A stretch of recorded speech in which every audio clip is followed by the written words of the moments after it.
why are governments allowed to do what individuals are not allowed to do? Like a government is the legal monopoly on coercion, compulsion, violence.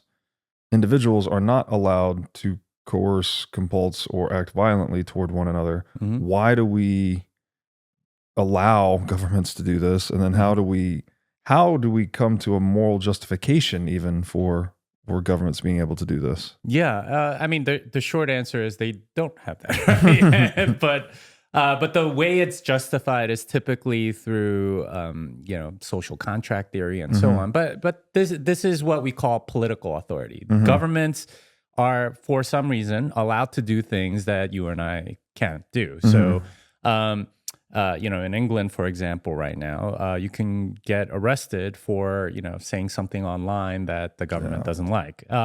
So if you or I did that, somebody says something that we don't like, and trap them in our basement, and keep them there, maybe feed them, but until they give you some. I mean, that would make us like moral monsters, right? Like especially for saying something that somebody that we don't like. Yeah, government. We give. I'm not sure if we give or they take, but they have, for whatever reason, this right, I guess, or this. They do it, right? They've arrogated themselves a priprivilege. It seems like that we don't have to go and do things that we're not allowed to do, and they sort of use this as a justification for almost any kind of law that they pass. It's we are allowed to do it, and this idea of political authority has grown by leaps and bounds. I think certainly since like 1971, but even before then, it's something that's been continuously growing for a variety of reasons. But it's this idea that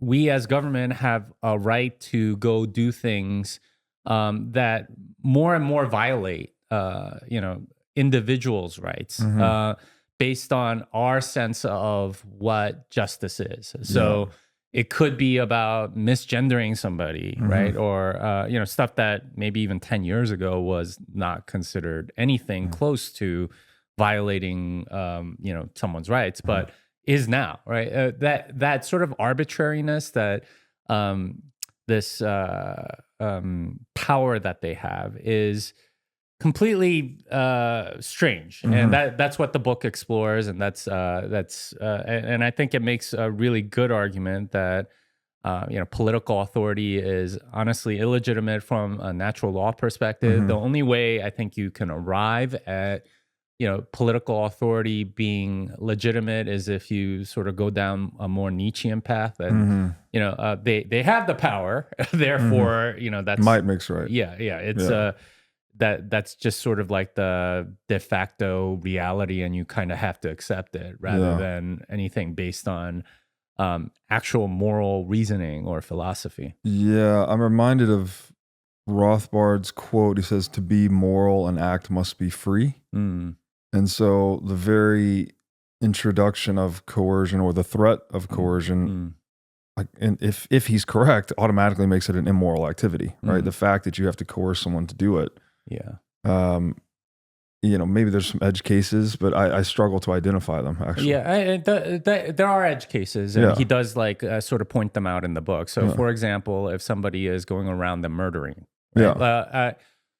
Or is like threatening to murder you, the act of self-defense could be considered in some ways coercion, right? Like if you shoot the person. I guess it's the uninitiated coercion that would be initiated basically by someone else. So if there's some sort of or even if somebody's going around them murdering, I think there can be, I think morally it's legitimate to go, morally good to go and capture that person, and, provided you take pains to make sure that it is this correct person that did do it, and so on, to, either punish that person in some way, or at least prevent, further murders. I think that's a perfectly reasonable moral thing to be doing. But anything beyond some of these obvious moral cases where the person is violating other people's natural rights, it becomes very much like, okay, you had the bar for coercion is very, very high. Yeah. But it's become very, very low in a fiat economy where it's almost anything is right. I think there's a statistic, something like the average person commits like 3 felonies a day, just according to like various, like there's just so many laws. Yes. I don't think any of those like legitimate like any the level of coercion that the government sort of claims for itself. Yeah. Now the Cicero quote comes to mind: "The more laws, the less justice." And you mentioned since 1971, there's been an explosion in, I guess you'd call it fiat regulation, right? These aren't. There's a distinction between the laws that are discovered over time, like these are how humans have resolved conflicts for thousands of years. So we've codified that in English common law. There's a distinction between that type of legality and fiat regulation, where it's just literally a guy in political power signing a sheet of paper and saying, you do this now, or else we put you in a box, or we hurt you, or we penalize you somehow. What is the connection there for people that might not be familiar? Why since 1971 has fiat regulation exploded? Yeah, so part of it is the rent seeking, and the rent seeking class has grown by leaps and bounds. So you can look at any graph of like healthcare administrators, for example, versus physicians. Since 1971, the actual people that do the healing in a healthcare context, like nurses, doctors, and so on, they've grown somewhat, but not by very much. Administrators, paper pushers, the people that are doing bureaucratic rent-seeking stuff exploded, right? It's up like 3,000% since 1971. Yeah.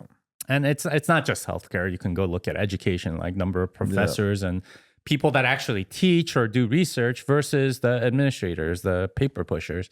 Again, same thing, right? Like up 3,000% and up.